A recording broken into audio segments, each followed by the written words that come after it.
Hi everyone, it's another beautiful day here in North County, San Diego County in Deluz Canyon, and this is another What's Next video. I'm Ricky, and I have a real short one today, and it's about what we've been doing with the last video with me being in the reservoir, trying to get that weed out from the bottom. They've got roots and it was really hard.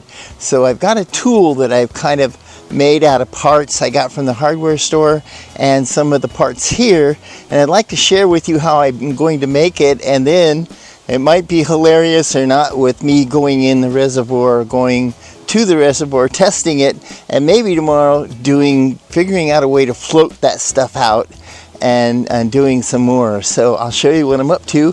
I'll start the video, turn the camera around, and that's what I'll do next. Here we go. But for the next couple days, that's all we're going to hear is weed whackers, because this is an organic farm, and that's how we control, or the staff controls the weeds, is they weed whack them. And they just go through the whole thing and cut it down, and then that becomes part of the carbon returning back down. So it's a really cool thing. And the Tahitian Squash is going crazy. I'll show you more about that on the next video, but this is what I'm coming over to show you. As I took a piece of this iron I found on the farm not too long ago, and I made lots of things with it already, but I took a piece that is that long right there, that long, and I made it as a brace for a grappling hook type thing, actually a claw, and I'll show you that. But I've used that same material for all kinds of different things, all kinds of structures, because it has 1/4-inch holes everywhere, it's double folded, it's galvanized, it's really strong stuff. So it's sort of like a little erector set.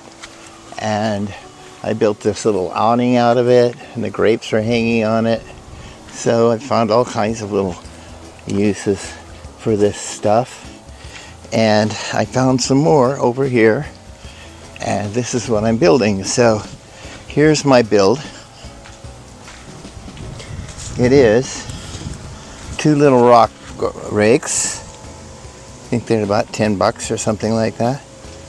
Okay, and I took a piece of that iron there, and I cut it in half. I just simply ground out the wheels, ground out the grommets on both sides of where the wheels were, knocked the wheels out, so I just have a U channel of this galvanized steel. And then I'm going to put this together with the parts and show you how this thing is going to work. But I'll set my camera up with a tripod first. Okay, we're at my little table out here, and I hope the audio on this video is okay. I've got the wind coming up the canyon, and we got a weed whacker going out there. So I will, without wasting much more time on the video, show you what I've got going. As I have these 2 garden rakes here. They're rock rakes. They're like under $10. It's kind of like at your local hardware store. This is the piece of the metal that I cut in half. Then what I did is I used a grinding wheel to cut off the rivets so that I can pop the wheels off of these. That was on the inside. They're all rusted solid. They don't do it. They were unfunctional anyway. Then what I did was I put one of the sticks, or one of these poles in here, and I believe, yes, I did the short end towards the front, so it was like this. The short end towards the front. So it was like this, and then I lined up the hole there. I clamped it on my little workmate thing that I've got, and then let me see if I can get that hole on there again. Where'd it go? Oh, it's down here somewhere. Where'd the hole go? There we go. There. Okay.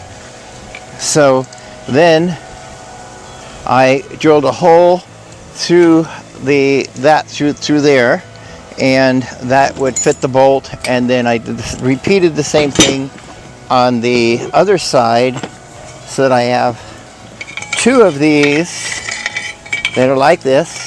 Okay, all the way around. Where they go? Okay, this one has a hole in it too there. through the big hole there, and now I've got the grapple. So I'm going to assemble this, and oh, I got this backwards. I got this the wrong way around. That's the long way there. Okay, now that's correct. Okay, now I'm going to assemble this, and I will try to do that without getting cut by any of this sharp. Well, it's not that sharp. I kind of smoothed it out a little bit. So I'm going to get this washer and nut ready for me to go. And I got all kinds of other ones in here because I got some spacers that I want to put in here as well. So this is, yeah, this one goes on first. And then I will put the, let me get one of these posts in here. Like that. No, this goes on the inside. I want this smooth on the inside. This is I don't care about that, but this side I want smooth, so that's why I chose the smooth side in there. I'm going to put the screw through there. I'm going to put a big washer in between the two, and then I'm going to position this one so that is this part is on the inside as well. And somewhere along here, let's see if I do it like that. Like that, yeah, so I'll see the hole somewhere along here. There's the hole, okay. So now, I'm going to put the little hole here like this. Okay. And then, I'm gonna, since I don't have I needed a shorter thing. I'll buy one of this and clean it up later, but I'm just getting busy with a prototype here. So then I just stacked a bunch of washers to give me a good squeeze on that. Yeah, we always need a good squeeze. Okay, now, after we give it a good one of these things, and this happens to be, oh, this is 1/2 inch. This is 1/2 inch. I'm going the wrong way there. Am I going right? Okay, I'm good.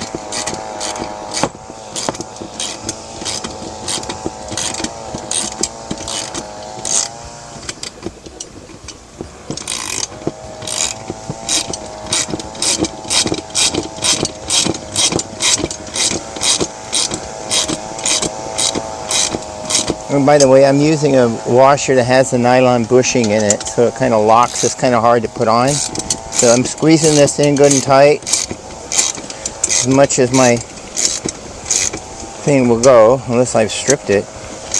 I don't think I've stripped it, did I? Oh no, it's just tightening up. It's taking me a little while to get it nice and tight.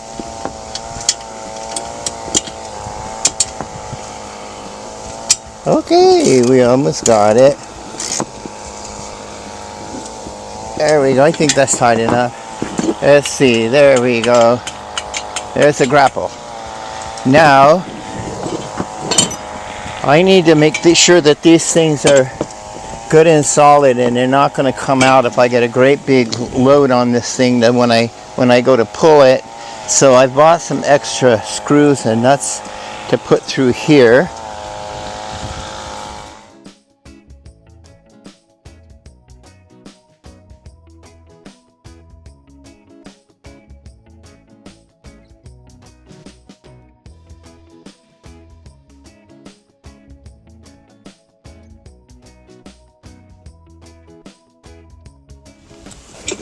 Oh, look what I did. No, it's okay. I, for some reason, didn't need that extra washer. I had one on there already. Okay, let's turn it over. I'm going to get some shorter screws. And we'll get shorter screws on this, so that way I can cinch this up tighter and it'll clamp this whole piece together. So that'll be the next thing, is just replace these screws with some shorter ones. I think this will work for now, though, just to test it. So, yeah, let's tighten these up.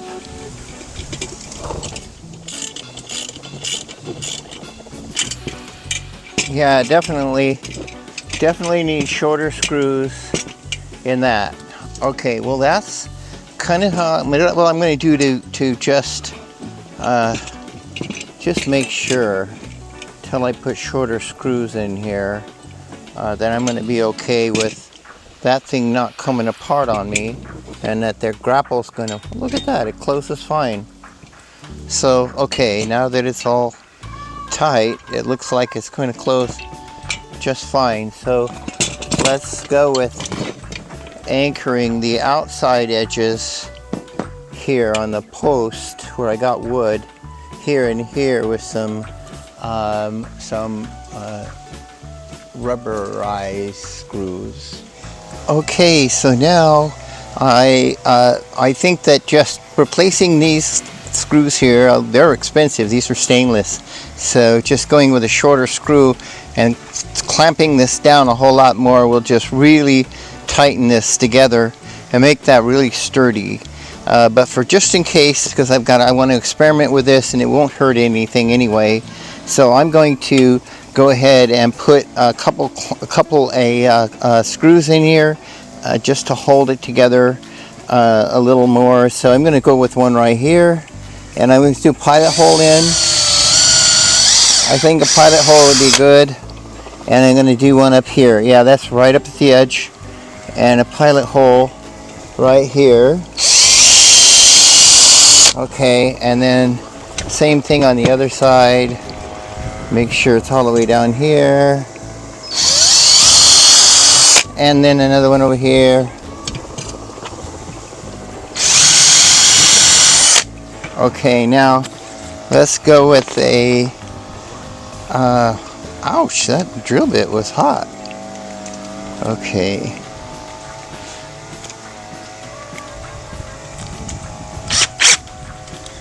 Okay, we'll put in one of these self-tappers with a rubber grommet on it. I don't think that's going to do anything much for you when you're going to be soaking full of water anyway. So we'll just go with this one. I'm going to put that back on a lower speed. Just be careful I don't strip it out.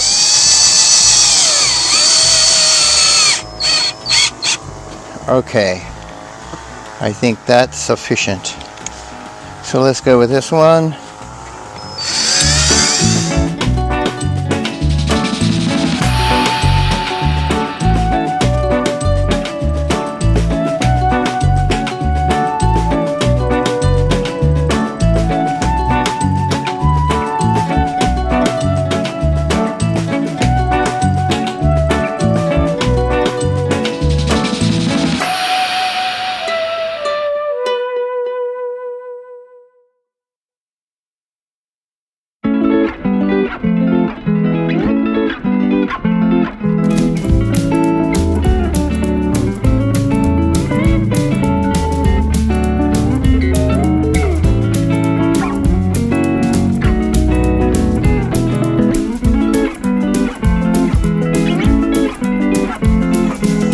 How should I do this?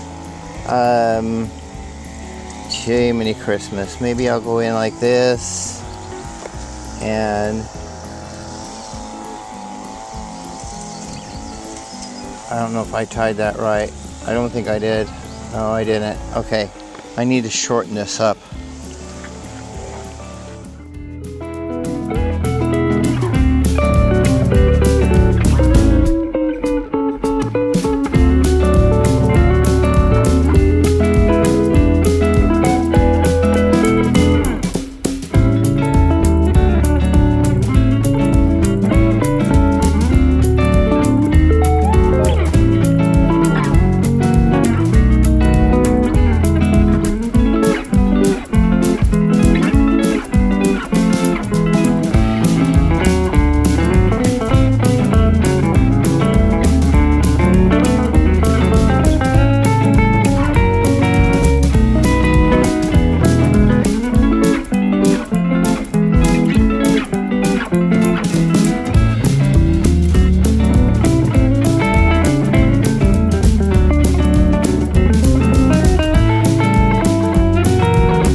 start on this grappling hook here. It works great. It grapples fine.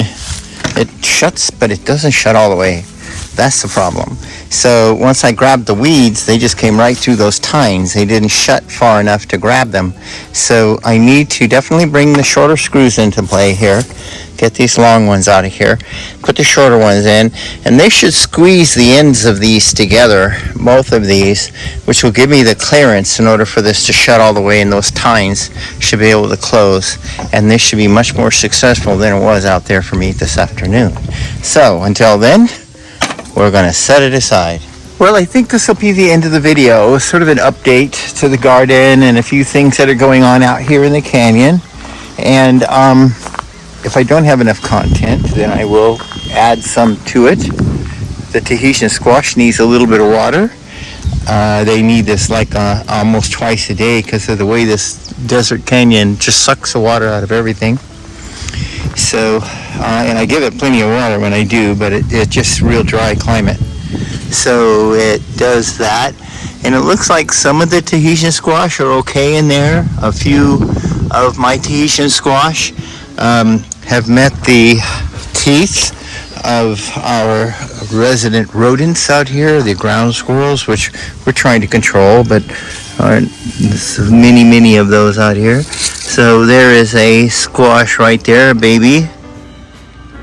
And baby, that's a pretty good sized squash. And it has no marks on it yet. Let's cross our fingers. That will continue. I thought there were a whole lot more back in here, but that was kind of like where I started seeing them. And there are more squash to this area down in here. There's some growing there. There's another big one down there, but it's cut half. Let me see if I can walk around here without tripping. And this is the one in here. That looks okay. This one here. That looks okay. That one here, it looks like it has a bite or two on it. So I think maybe our traps are working. And I need to get some water in the garden. And I'm going to turn the camera around and tell you what happens when you get a bee caught behind your sunglasses. It's been a very busy day. It's about 95 degrees out here right now in the canyon. I am sweaty. I'm ready to go in. And my neighbor, her daughter is here, and she's a nurse. And she told me that I should be going in the house, laying down and putting ice on my eye. I had a bee that came in on my glasses on this eye and whirled around, got caught right here and stung me. And I'm a little bit allergic to the things. So this whole eye is a mess, like Mr. Magoo, Mrs. Magoo, or Ms. Magoo, or Trans Magoo. Bye. Talk to you later. Thanks for watching.